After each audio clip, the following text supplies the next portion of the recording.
Well, good morning. Welcome aboard. We finally got it going.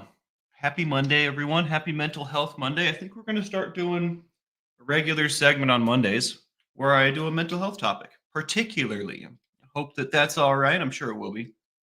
Good morning, the end of musing. Robin Miners, good to see you. Diane Reese, Jane Aldrich, Alana Kavanaugh, welcome back. Good to have you. Jeremy Fowler.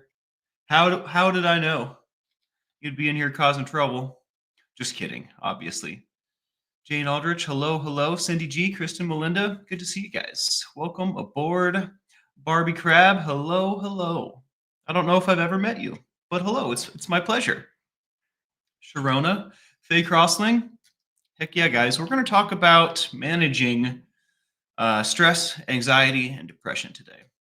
I thought it was pretty apt because I deal with all of these things quite frequently. And, recently I've been feeling really good, been feeling bereft of stress, anxiety, and depression, which is a good thing. So, that being said, I think it's a great time to talk about it. Since I'm in a good headspace, we could really break it down and put it to the question, where were you on the night of,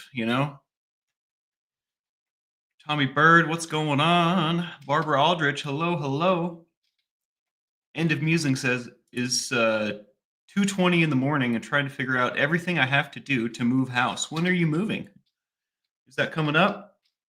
I mean, I guess I assume so, right? Since you need to figure it out. What's going on, James? Good to see you, bro. Faye says, I suffer with bad stress, anxiety, and depression. You and me both. I tell you what, this is going to be great. I have some coping strategies here we're going to go through. Some of them we're familiar with, but I learned some new things today, and I'm really excited to try them for myself.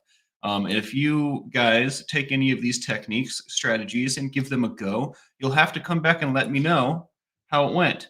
Because, again, some of these are new for me too, so I'm pretty excited.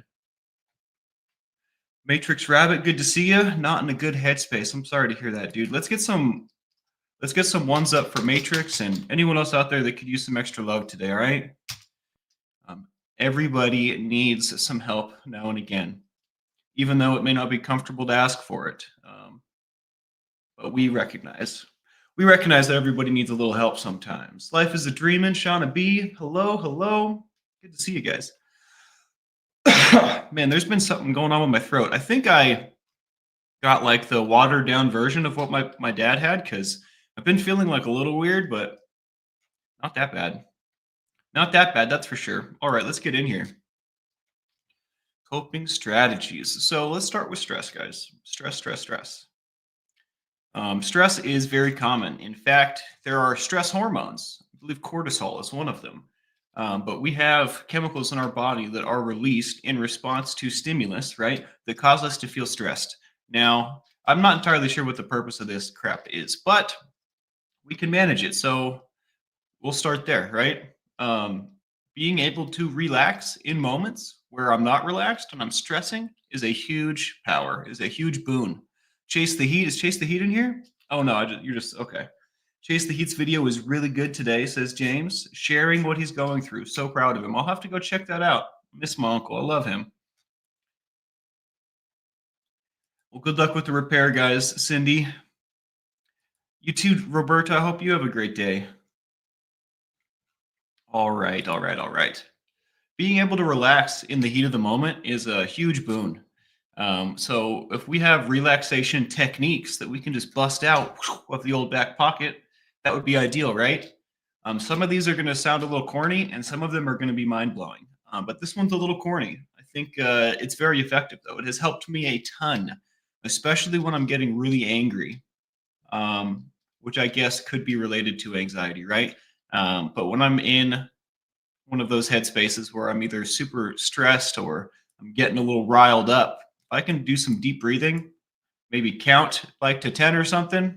I know it sounds silly, and in that moment, you're not going to want to. You're going to feel like a child stopping what you're doing to count or to breathe. But man, does it have a physiological effect. Like I feel different. I'm sure that my body chemicals shift when I put a bunch of oxygen in there, right? And I just take a second instead of acting, just take some breaths. That is one of the simplest and most effective methods that we can bring ourselves down a peg. I've also been diagnosed with bipolar once upon a time. I'm not entirely sure if I agree with the diagnosis. Yeah, see, I'm End of Musing says my labels and lists their labels and says I don't really know about labels. I also am not super stoked on labels, right? Like I may have this thing, but I don't. That doesn't make me the same as everyone else that has this thing, right? I think that labels become misconstrued and become general blanket statements, which they don't need to be. It's a very inaccurate way to use them. Good morning, crew, says Shauna B. Happy to be here with you all. We're happy to have you. I'm glad you're here.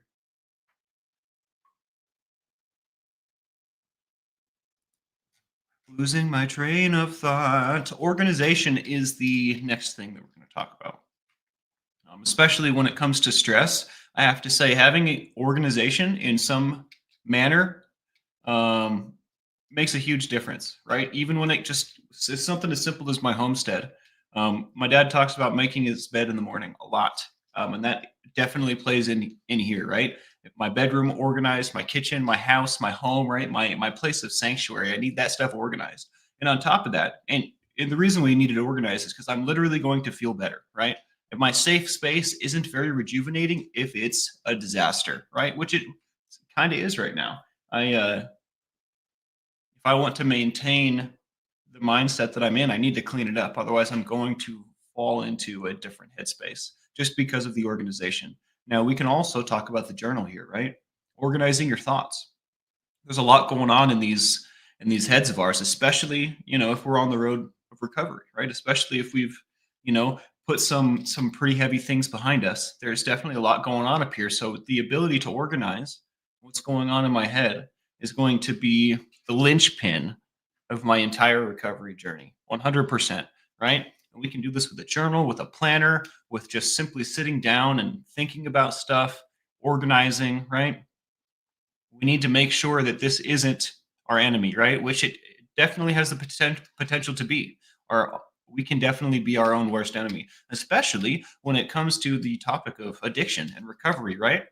My brain will convince me that it's okay to go do that one more time, right? It will. It literally will. In fact, it's probably my addictions in the back doing push-ups right now, waiting for me to slip, right? So we need to make sure that this thing is a tool that we're using and not something that's using us, right? And that's sounds really complicated when you say it, but really I just need to do a few basic things in a routine manner, right? Which means on a regular basis. Exercise is the next thing we're going to talk about. And I talk about exercise a lot. And I think I don't do a good job of saying different kinds of exercise, right? This doesn't have to be some big, crazy exercise. It could be something as simple as walking, doing a little light yoga, right? Or even just stretching. Swimming also is a very easy thing to get involved in that's very, very good for you. And when you do exercise, when you have physical activity, it reduces stress hormones and boosts your endorphins, which we talk about that all the time, right? But when I exercise, I do it in a certain way, and not everyone can do that. So, I mean, it's as simple as taking a walk around the block, right? Take your dog out. As simple as doing a little bit of stretching. In fact, if I did stretching every morning, I would be so much better for it.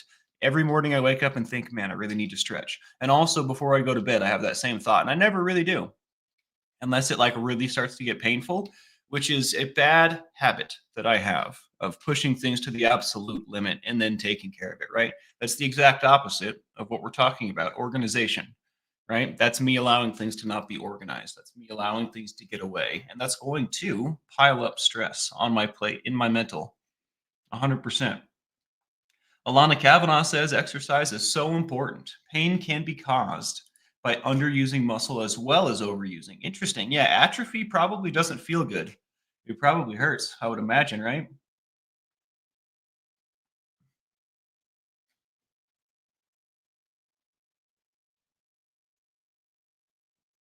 Been on a metal kick this morning. Also, this little squirrel side topic. We've been painting during the days, and yesterday it occurred to me that about an hour is my sweet spot of like painting creativity. And someone said you could just play guitar after that, right? Maybe we'll try that today. I don't know if that's something that will be enjoyable for everyone. I don't know if I will even enjoy that, but maybe we'll try a little guitar after painting today.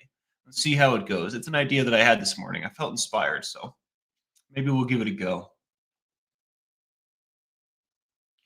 Jeremy Fowler says, the other day when Tommy covered for you, Cap, totally got me set on the push-ups schedule up to 12 to 15 a day. Bro, let's go. If you really get in that like routine and keep at it, it will transform you, dude. And you don't have to do a ton of push-ups, but your body like staying at that level of like I'm able to do these push-ups every single day. And in fact, at some point you'll end up thriving, right? Like these push-ups are nothing now. I don't know what that does, but it's like a level of feel good that stays with you. Um, so I think that's killer, dude. That's awesome. In fact, I'm due for a killer chest day, I think, today. Good morning, Kellyanne. It's good to see you. Happy Monday. Mental Health Monday. Flick Fox. It's not the same without you here, Flick. I tell you what. I think diagnosis helps you understand yourself better, says Flick. But making your labels your whole personality slash using them as an excuse for bad behavior is, or as a reason to put yourself down is the problem with it. 100%. And I feel like this last part, using them as a reason to put yourself down, I feel like that's often something we do subconsciously. And like, maybe that's the wrong way to say that, but I feel like we do this without thinking, which I guess could be subconscious, right? I feel like a lot of us do this instinctually or out of habit, right? We're habitually kind of beating ourselves down. And I can only speak for myself, but I know I'm not the only one that does that, right? And this is definitely something that we can rein in, right? And take control of. Tommy Bird, I thought you were singing a song at first. Such a lonely day, and it's mine. It's a day I'm glad I survived. Isn't that a song? Am I confused? I hope you're all right, Tommy. Got me a little worried, bro. Bruh, bruh. Sharona says, I go to Aquafit a couple days a week. It's hard for me to get out of the house, even though I feel so much better after. Getting out is hard for me. It's our consciousness sometimes, like our brain is what I mean by that, sometimes fights against what's good for us.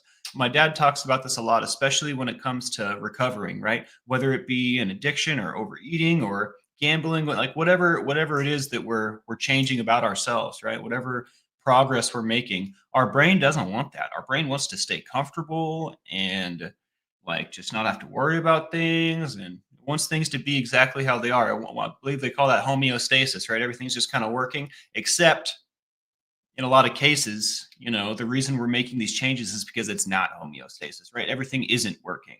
It's kind of falling apart, right? So I think the more that we get out of the house, right? I think the more that we make this a regular thing, even if it's not every day, right? It doesn't need to be every day, but if you can put it on a routine and consistently hit those numbers, like consistently do what you say you're going to do, right? It becomes a lot easier and your brain doesn't fight you as much. In fact, your brain will learn that what you're doing is so beneficial. It'll start to kick you out that door itself.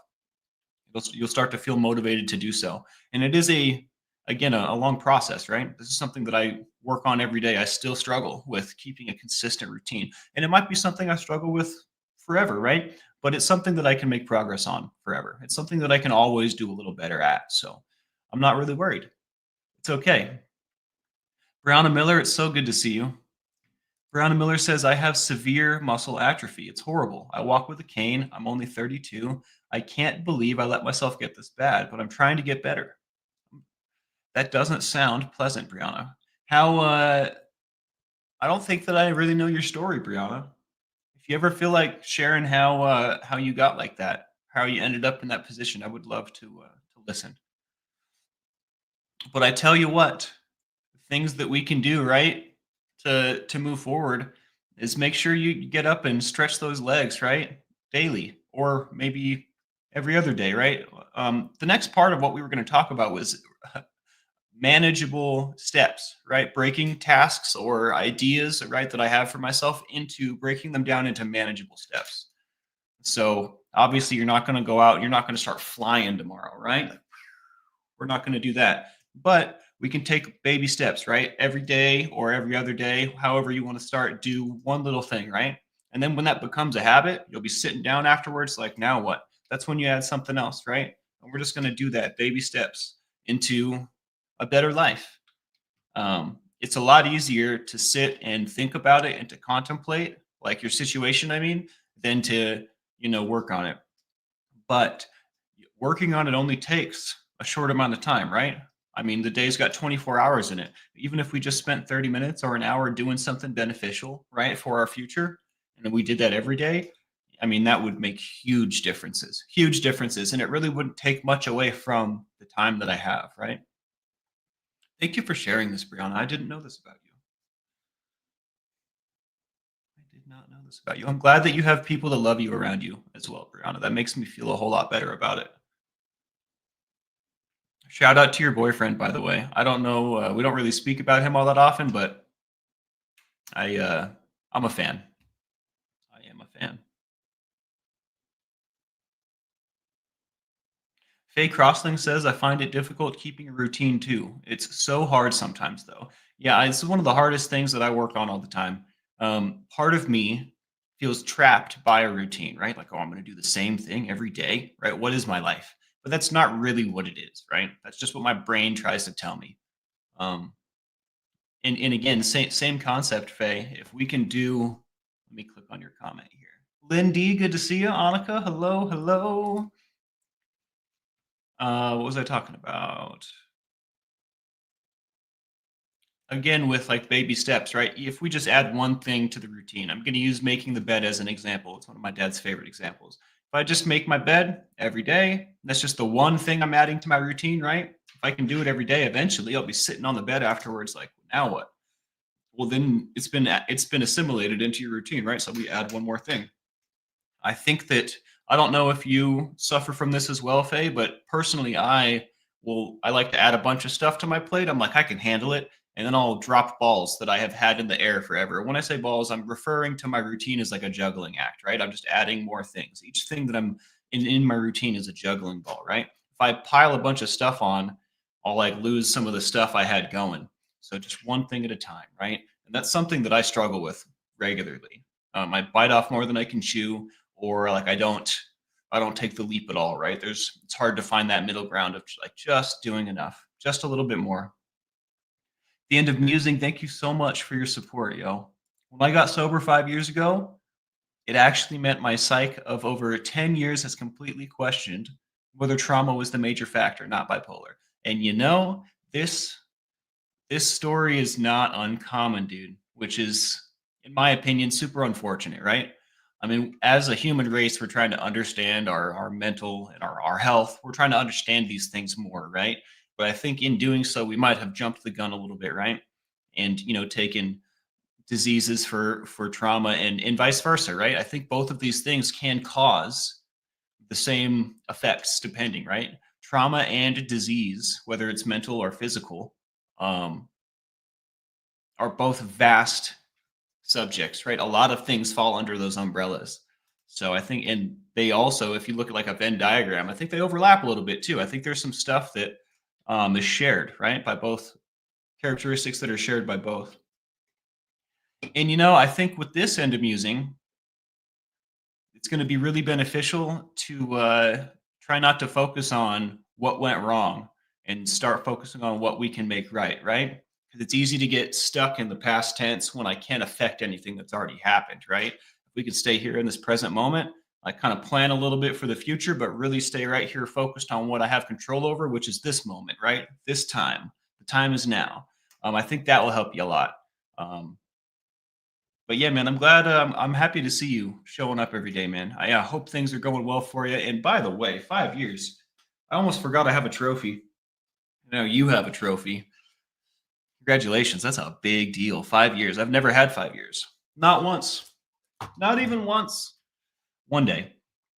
Candy's life. What's going on? Katrina. Hello. Hello. Look what the chat dragged in me. Okay. Okay. I'm glad you're here. Welcome back. It's been a while, Candy. I hope you're doing well. Hill hath no fury. One of my favorite names on the internet. I have to say. Surfacing, not servicing. Did I? Oh, right up here. I renamed, says Lindy, my PTSD perpetual trauma servicing daily. Remember, it can't hurt me.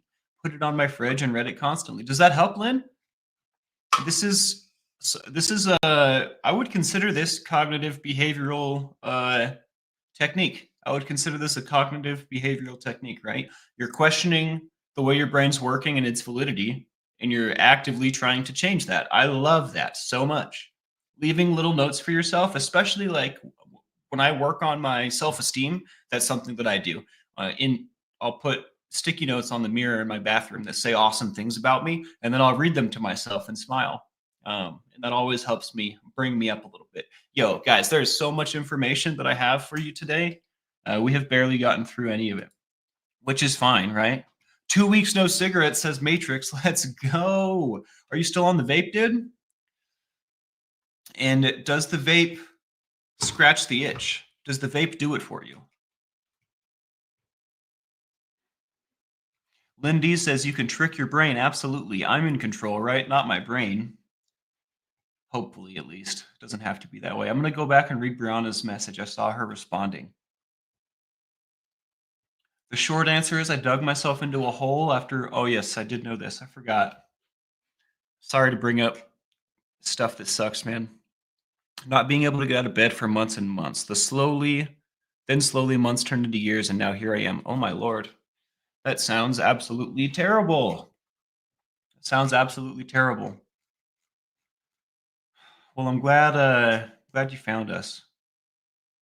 Hopefully we can slowly heal, right?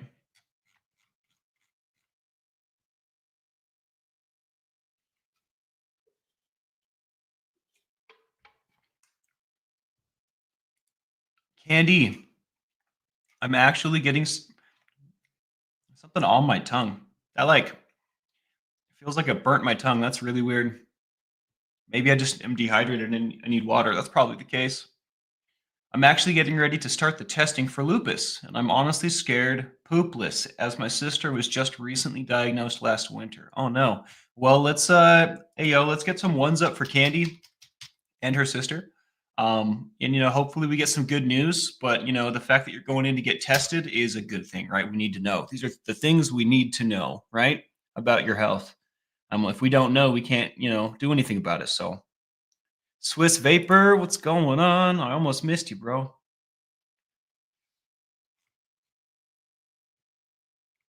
Trying to quit weed day one, says Lindy. Good luck. I have to say, I don't know if you've looked into I don't know if this is a controversial statement or not, but you totally go through slight withdrawals, especially if you're like a regular weed smoker. If you don't know what to expect, you can expect your appetite to be a little off. You can expect your sleep to be a little off, and your energy and motivation will be a little off. Just for the first few days, though. So it's not too bad, but there is a definite change. Right? Every time that I've stopped smoking, I've had trouble with those three things, and it's only for a little while, but just be prepared, right? Maybe do some exercise before bed, right? There are things that I do in those situations to help myself because not getting good sleep is one of the worst things that can happen to me as far as being a productive human, a productive, member of society. As far as doing the things that I want to and need to do, I have to get good sleep. So that was one of the big things. And also nutrition, right? If I'm not eating because I'm not hungry all day long, that's a huge problem too. So those two things really kick me in the pants, but knowing that they're coming helps a ton because then we can do stuff, right? Oh, this is a great song. Very sad, but my vape collection is insured. I'm not sure that I understand. Insured. Isn't that a good thing? Something happens to them, they'll get paid for,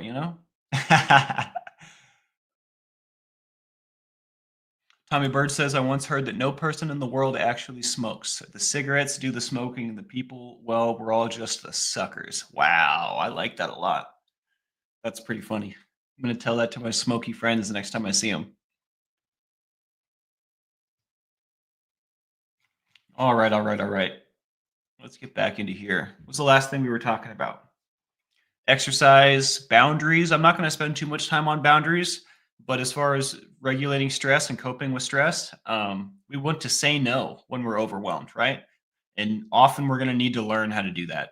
Um, if you're like me, you're a people pleaser, right? And it's hard to draw that line because I feel like I have an infinite reservoir of love. I can just give and give and give. It's not true though. I may feel that way, but I'm going to become like without. I'm going to become bereft of what I need. Um, so learn to say no when you're overwhelmed, right?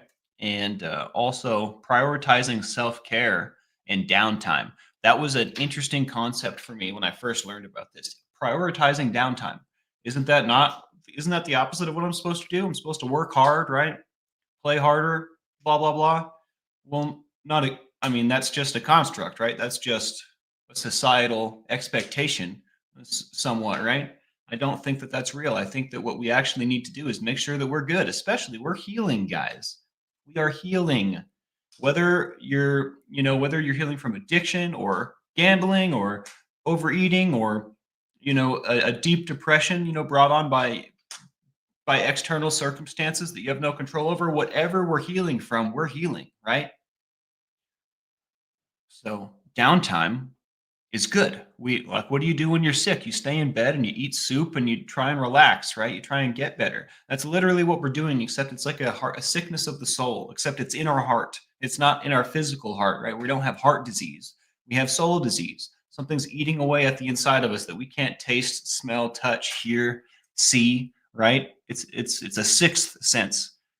Um, so downtime, again, to come back to the point here, downtime is very important. Self care is very important. The time that you spend staring at the wall or clipping your toenails or just relaxing, right? Those are so important. Those moments, those activities are not to be forgotten. And I definitely feel like in at least in this country, our culture look very doesn't look very highly on relaxing, right? Everybody should be out there working and getting it all the dang time. And that's just obviously unrealistic, but recognizing that that's a societal construct and that we actually need a lot of downtime because we're healing is a huge move. It's a huge moment. Hobbies. Participate in activities that bring you joy, right? We've talked about this a lot recently, so I'm not going to spend too much time here as well. But to manage your stress, combat it with joy, right? Go out there and find your joy. We all have things that make us happy.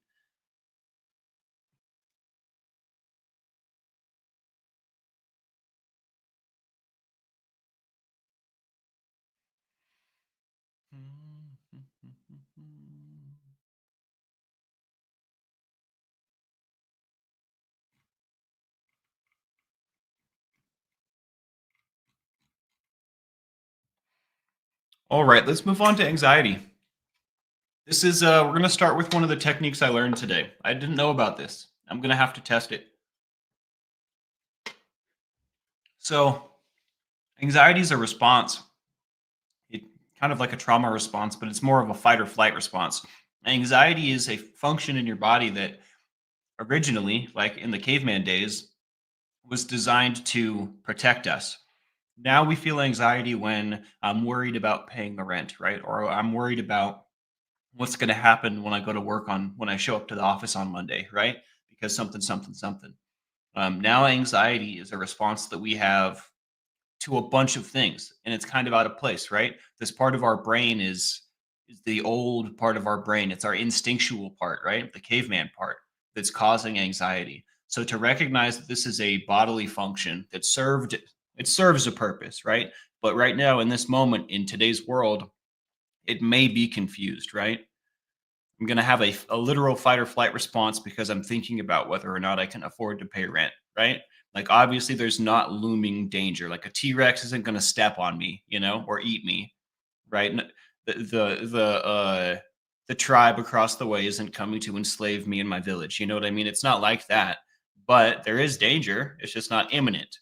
It's not physical danger, but your brain is convinced, right? Your brain understands only some things, at least in that part, right? In that caveman old part of our brain. So recognizing that anxiety is a response that we don't really have control over is a big step. And one of the things that I learned today, there's a thing called the 5-4-3-2-1 method or technique, something of that nature. When you're feeling anxious, when you find yourself feeling anxious, take a moment and count 5 things that you can see, four things that you can feel, three things you can hear, two things you can smell, one thing you can taste. I think this is killer. I picture this going very well for myself. Because it will serve to bring me out of whatever I'm thinking about and into the present moment, right? Maybe I'm walking down the street, I smell some a hot dog stand or there's a bakery, right? I'm tasting whatever I had for breakfast, or maybe there's blood in my mouth. I don't know. Maybe I'm dehydrated. I'm going to be able to taste that. Um, See, feel, hear, right? All kinds of stuff that are all related to the present moment. I think that this method is genius. I can't believe I haven't thought about this before. Whoever came up with this method, I think, is a genius. But again, let's reserve judgment. I haven't tried it yet, but it seems conceptually amazing. Lindy has a question. Why do you think so many people suffer from anxiety more now than before? Well, I think there's a lot going on in the world that worries a lot of people. I think that I can only speak about like where I live and stuff, but here in the USA, I think that the news outlets and media and all the entertainment that we consume has been dividing us for years and years and years. And now there kind of is like two sides, but really we're all just human. We all kind of want the same things, right? We want to be comfortable, successful. We want, our families to be comfortable, successful, right? Safe. I think we all can agree on some things, right? So I think that we've been polarized against each other, whether or not that was intentional or not. I don't think that matters. The point is that I think that we're all experiencing a higher level of anxiety because the environment around us is a little bit more hostile. I think that our bodies are programmed to respond to things like that in that way. But again, recognizing what's going on, right, takes its power away, especially because I don't have to play along, right? I don't have to be a monkey with cymbals and just slap them together when I'm told to. I can think outside the box, right? I can see myself out of a conversation if it's not. Um, I can see myself out of a conversation if it's not serving me, right? I don't have to just get roped along. Jane Aldrich says, Captain, can you please list the 5, 4, 3, 2, 1 again? Yes, yes. So they're related to the senses. Let me pull up the notes. I also, when I first read this, I was like, wait a second. What order do they go in? So 5 things that I can see, 4 things that I can feel, 3 things that I can hear, 2 things that I can smell, and 1 thing that I can taste. And I think that it makes kind of logical sense because I can see a lot of things. I can feel a lot of things, but not as much as I can see. I can hear some stuff, right? I could definitely come up with 3 things that I can hear anywhere. Smell to only 2 things, right? We don't really want to smell too much, I guess. I don't know. And then taste. I don't think I'm going to be having a bunch of flavors in my mouth all the time, right? So that helped me. But again, 5 that I can see, 4 that I can feel, 3 that I can hear, 2 smell, 1 taste. And if you employ this, let me know how it goes. I think the hardest part about this is going to be remembering what I'm supposed to list, remembering what I'm supposed to pay attention to and in what order, right? Absolutely, Jane. Please let me know how it goes. I'm excited to employ this myself. Flick Fox says, top tip when you're feeling super anxious or a panic attack coming on, it can be real hard to remember these simple coping strategies. Write them on little bits of card and pop in your purse or wallet. Wow, this is a great tip. Is James getting out of here? I hope you have a great day, James. What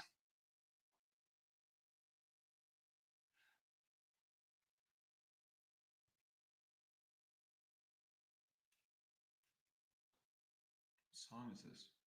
I like my new phone a lot, but I have to say it's definitely slower and it's a little cheaper than my iPhone, but that's okay. I don't need the nicest phone ever. I just need it to do what it needs to do, You guys see this crazy case I got on my phone? It should survive things. I haven't dropped it yet, so that's good. Scooby Lee, good to see you. Annika, is your birthday coming up? Did you say tomorrow?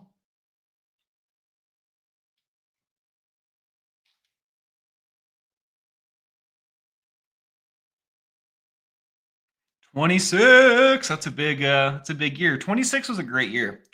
Between 24 and like 28, 29, killer years. I did a lot of screwing up, but I had a lot of fun doing so, I have to say.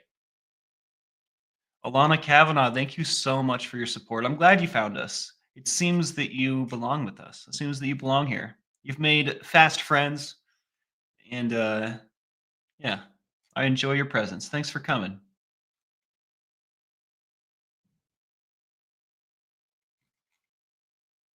Maybe we should get to the second half of this thing, huh?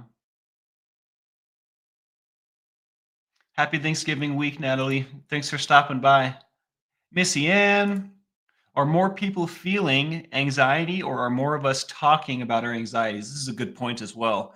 Or is it some combination of both? I would have to imagine some combination of both. We are definitely becoming more comfortable talking about these things with each other, which is a great thing, right? This is something that we need. We have needed to happen, and it's now happening. So it's a great thing, but it's a good point. It's not all smoke and fire, right? I think that we're also coming to the realization that we can talk about these things and that it helps a lot when we do. Monk, what's going on, dude? Currently reading The Invisible Machine on Trauma by Eugene Lipov and Jamie Mustard. What a name. Excellent. Learning a lot. Interesting. I'll have to check that out. It sounds quite interesting. Where is my notes? Oh, all right. Also, as far as so this is grounding, right? 5, 4, 3, 2, 1. Also carrying a I put totem is what I wrote here. Have you guys seen that movie Inception? The Dream Within a Dream movie with Leonardo DiCaprio? In that movie, if you haven't seen it, they carry when they go into people's dreams, they carry around what they call a totem, which is an item that you're very, very familiar with. One of the characters has a chess piece that they've hollowed out so that they know like exactly the weight of it. It's not what a regular chess piece would be weighted as, right? It's weighted specifically. They've like hollowed it out so that they're the only one that knows, right?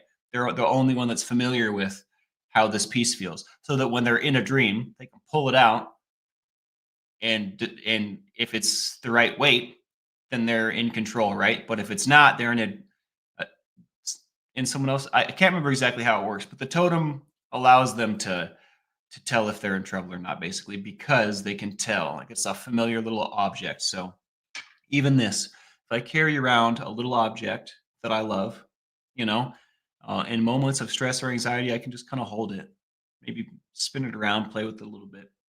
And these things will help bring down those levels of anxiety 100%. And it also, this one seems a little silly and trivial. This is one of those corny ones I was talking about, but I 100% stand by this. This is something I've employed since I was a very young kid. Instinctually, as a young boy, I would carry around a crystal skull. Um, I ended up losing it because of that, but it served a great purpose. Reminder of reality. That's right, Cindy G. That's what I was struggling to say.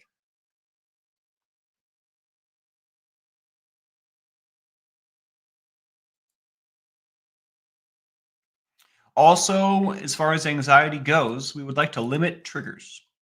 Caffeine and alcohol can exacerbate our anxiety. This is something that I take for granted. I bet you nicotine's on the same level. Caffeine is something that I consume a crap load of. And I'm sure that on days when I'm feeling anxious, I probably should not do that. It's going to, again, exacerbate those feelings of anxiety. Beta, good to see you.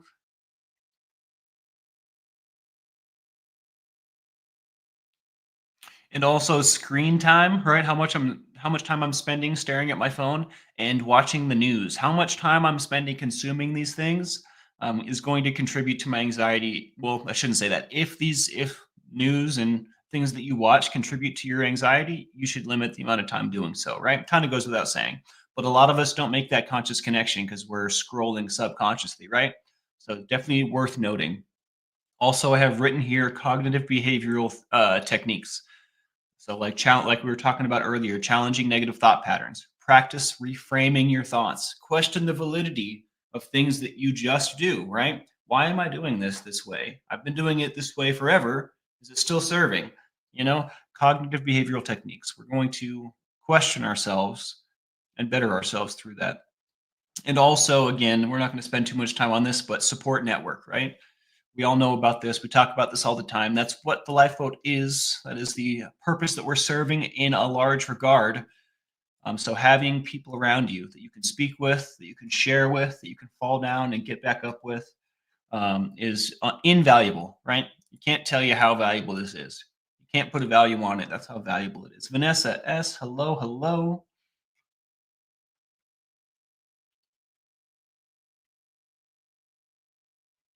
Hello from the United Kingdom. First time here. Well, welcome aboard. I'm glad you found us.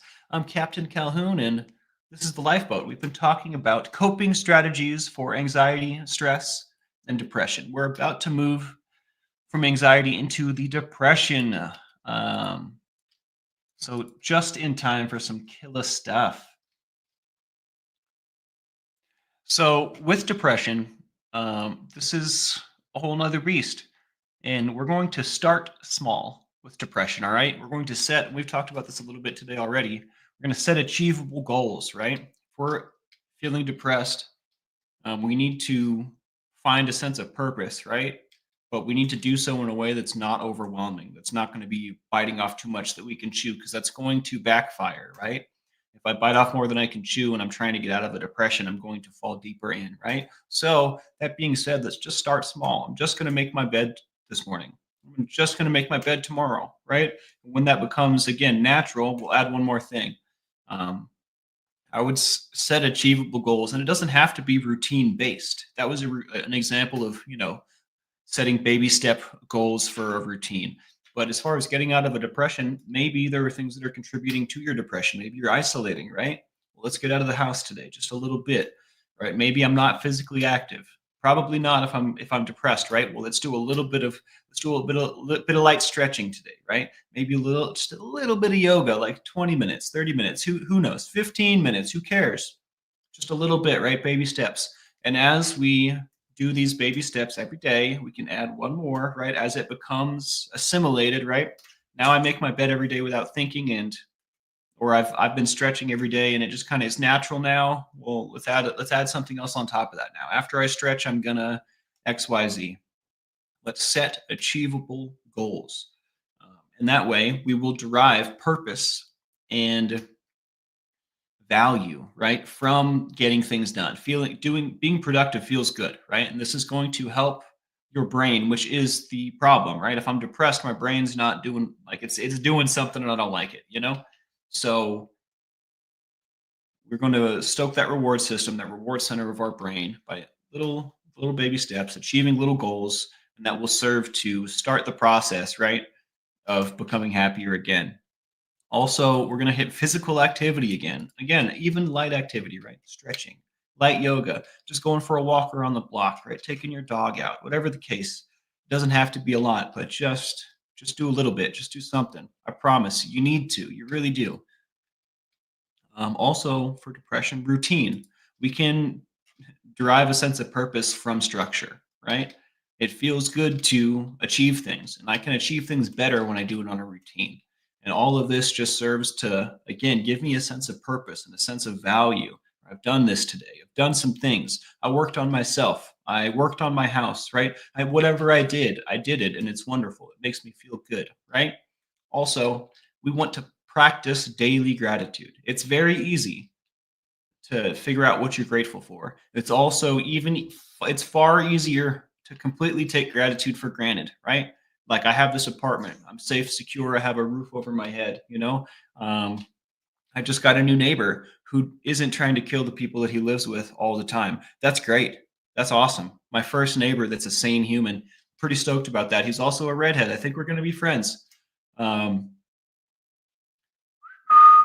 what was I talking about? Daily gratitude, right? Me and my sister have a relationship that is very wholesome. I have a loving, wholesome relationship with my mother. There are a million things to be grateful for. They don't have to be grandiose either, right? I'm grateful that I woke up breathing oxygen today. I'm, there's so many things.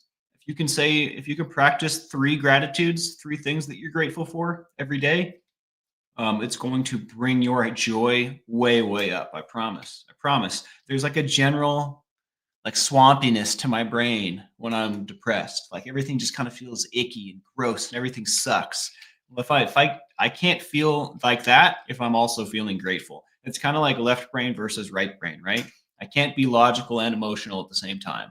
Well, I can't be grateful and irritable at the same time, right? One takes the place of the other. So let's practice some daily gratitude. Let's bring up our baseline level of joy so that we're kind of always sitting in a joyful place rather than having to work for it every day, right? That's something that can happen. We can practice these methods. We can work with these techniques, and eventually we won't have to come to a happy place every day. We will start at a happy place. Like today, I woke up grinning again. What's up with that? That's not regular. That's not normal for me. But 2 days in a row, waking up grinning. So I must be doing something right. And you can wake up grinning too if you just practice all these corny things that I tell you about. Seriously though. Seriously though. The last thing I have written here for depression is isolation. We want to make an effort to connect. Every single one of you has already done so by showing up here today. So that's a big, big W. Wow. That was weird.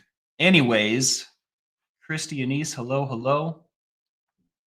That is the meat and potatoes of coping strategies for anxiety, depression, and stress. What do you guys think? You'll have to let me know if you try that 5, 4, 3, 2, 1 thing. I love the corn, Jeremy Fowler. I love the corn.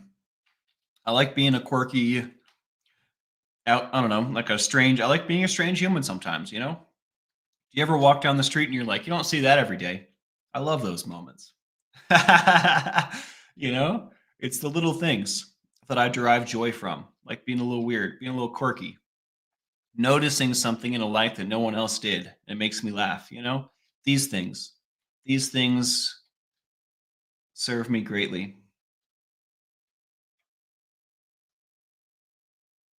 Flick Fox says, it's so weird, isn't it, when you've been low and all of a sudden you're happy? It's like, well, this is new, totally. It's like, is this gonna, I used to have the thought, this isn't gonna last. And I don't have that thought anymore because that thought is poison and a reservation. I think my eyes are really dry too. Maybe I'm due for some self-care today, just like a bunch of lotion and eye drops.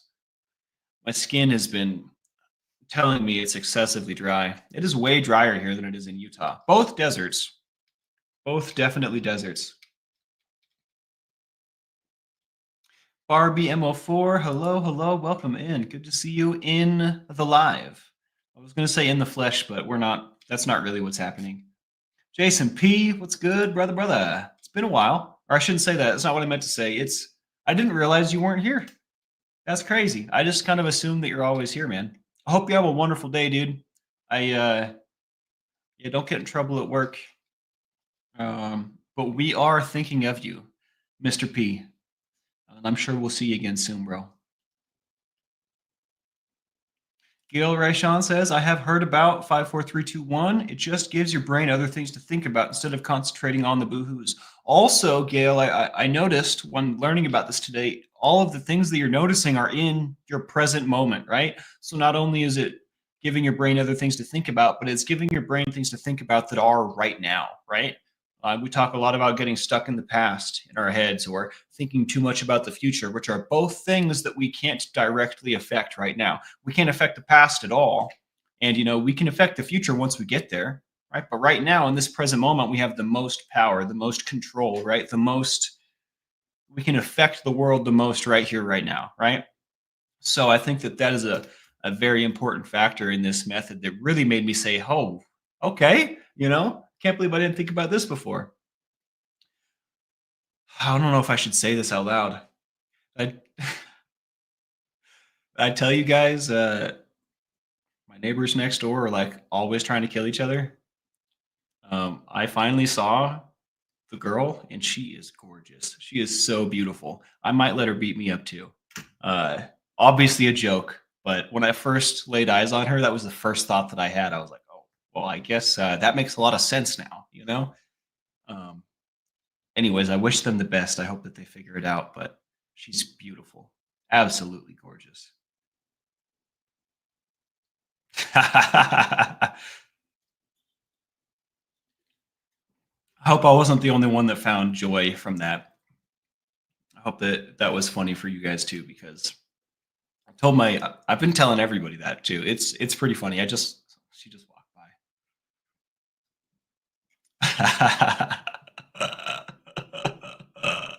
That's not where I thought you were going to go with that thought. Oh, yeah. What happened to this? Did I turn it off so I could have that conversation? I did. Vanessa says, I don't have any libido from the depression. I hate that this is like a thing. But sometimes it's a good thing, right? Especially if we have a pretty active libido. It's good to take a break sometimes and focus on yourself, and give yourself the things that you need, which, having some physical connection is a need sometimes, right? But I find that when my libido is super active, I end up neglecting myself in a lot of other ways. I will totally put the 54321 in the community notes. It's pretty legit, right, Robin? I thought that was great. Shout out to whoever came up with this method. I just stumbled across it this morning in my research.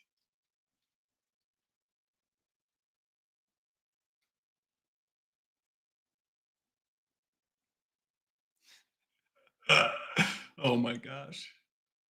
It's still funny. I think it's hilarious.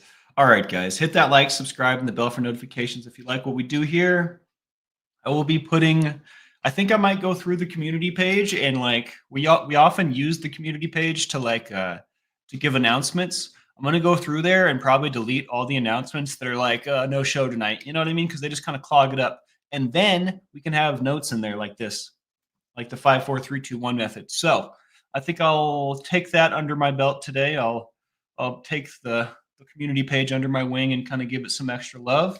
We're going to be painting in about 4 hours, uh, 2 p.m. Mountain Time. So I guess that's 1 p.m. California, 4 p.m. Eastern. We'll be painting. And also, I've committed now to try a little bit of guitar afterwards. I don't know how that's going to play out on the stream, but I'm just going to play and do my thing. So we'll see how it goes. Someone suggested / requested that yesterday, so maybe we'll give it a go. Galen, hello, good morning.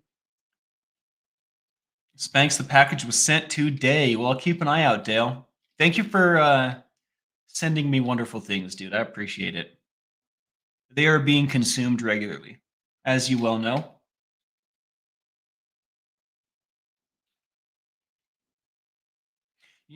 Libido and abstinence and these concepts are interesting for me because I have a different relationship with it than I think a lot of people do. I obviously love physical connection, right? I do enjoy some romance, maybe even some down and dirty, right? But this is not something that I engage in a whole lot of. It's obviously I love to engage, but I can't just have a physical connection with someone. I have to have a mental or emotional connection with them first, which is strange, but I don't complain and I don't ask questions with myself about that because it has served me greatly.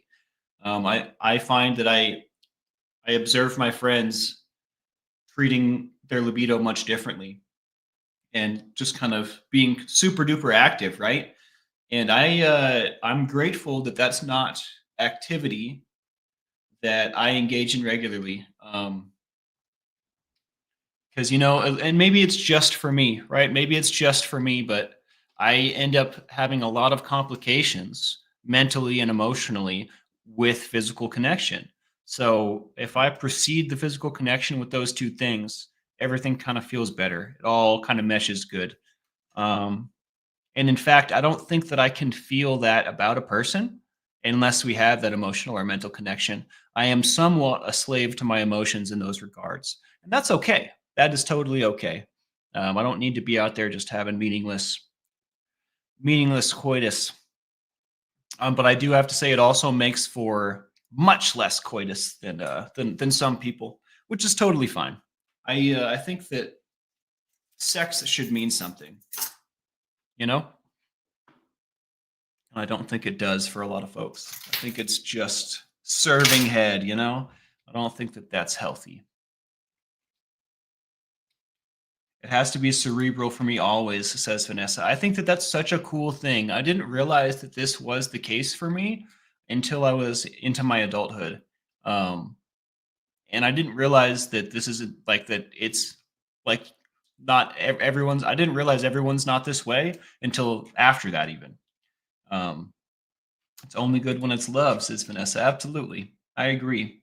Coitus is such a strange word, LMAO. That's why I use it. Have you seen The Big Lebowski? Oh, coitus.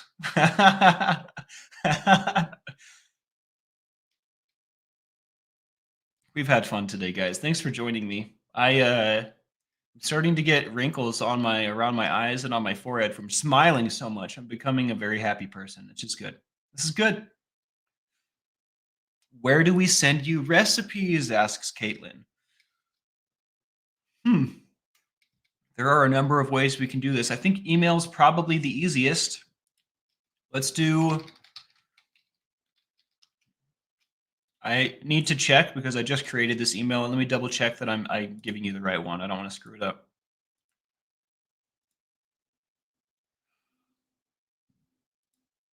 Wait a second here. I almost gave you the wrong one.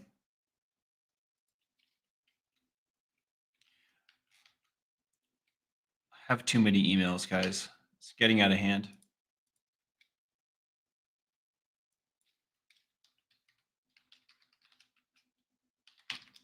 tlbcalhoun@gmail.com. This is going to be my lifeboat.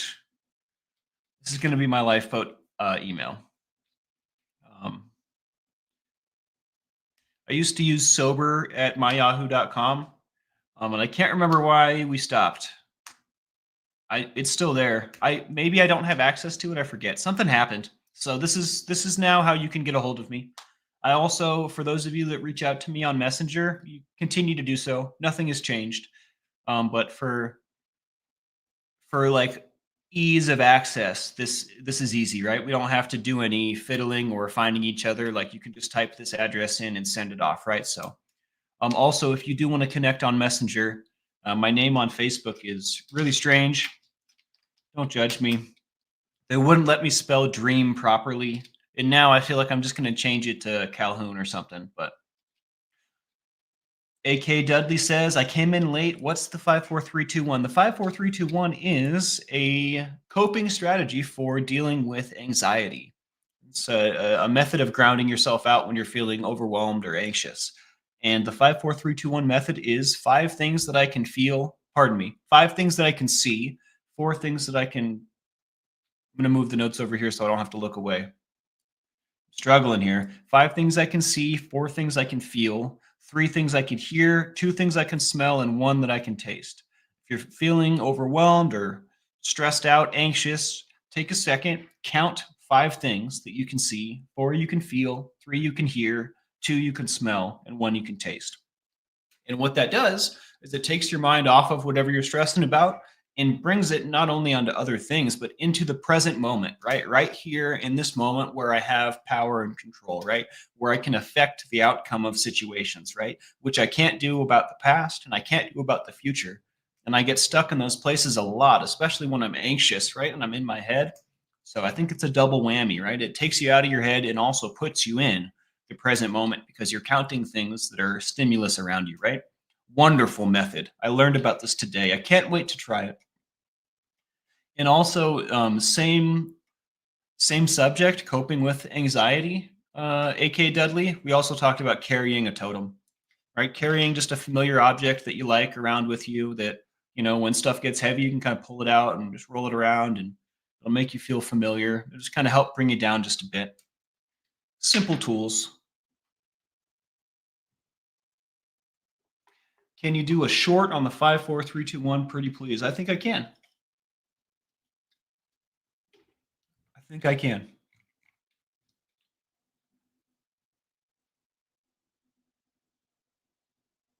That's right. I need to add my email to the details in the description. What would I do without you guys? I would forget about this stuff. The details section would just become aged. I would never visit it. Have a great day, Kellyanne. All right, guys. I think Sheldon Cooper call it coitus. I don't know who Sheldon is. I think I'm gonna call it here. Hello, Blessed to Crochet. Good to see you.